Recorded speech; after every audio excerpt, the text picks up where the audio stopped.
விநாயகர் சதுர்த்தி என்பது பிள்ளையார் பெருமான் பிறந்த நாளாக கருதப்படும் பண்டிகை. இந்த நாள் ஆவணி மாதம் சதுர்த்தி திதியில் செப்டம்பர் மாதம் கொண்டாடப்படுகிறது. வரலாற்று பின்னணி. 1. பிள்ளையார் பிறப்பு கதை. பார்வதி தேவியார் குளிக்கச் செல்லும்போது தன்னுடைய உடலில் இருந்த மஞ்சளால் ஒரு உருவம் செய்து அதற்கு உயிர் ஊட்டி காவலராக வைத்தார். அந்த சிறுவன்தான் விநாயகர். சிவபெருமான் உள்ளே வரும்போது அவர் அப்பா என்பதை அறியாத விநாயகர் தடுக்கினார். கோபமுற்ற சிவன் அவரது தலையை வெட்டி விட்டார்.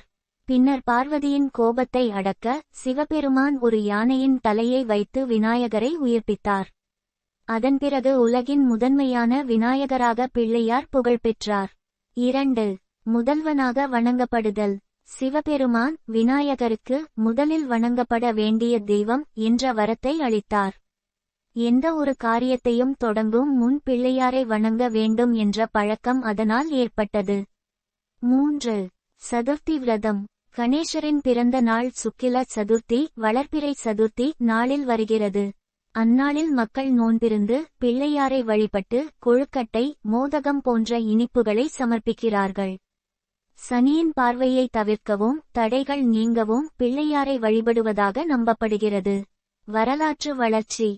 முன்பு குடும்பங்களில் சிறிய அளவில் கொண்டாடப்பட்ட இந்த விழா மராத்திய அரசர் சிவாஜி காலத்தில் பொதுவாக கொண்டாடப்பட்டது.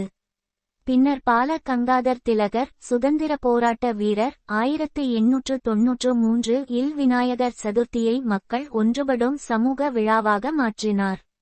இன்று இந்தியா முழுவதும், குறிப்பாக மகாராஷ்டிரா, தமிழகம், கர்நாடகா, ஆந்திரா போன்ற மாநிலங்களில் மிகுந்த உற்சாகத்துடன் கொண்டாடப்படுகிறது. முடிவு. விநாயகர் சதுர்த்தி என்பது தடைகள் நீங்க, புதிய தொடக்கத்திற்கு ஆசீர்வாதம் பெற, குடும்பம், சமூகம் ஒன்றுபட அனைவரும் கொண்டாடும் ஆன்மீக பண்டிகை ஆகும்.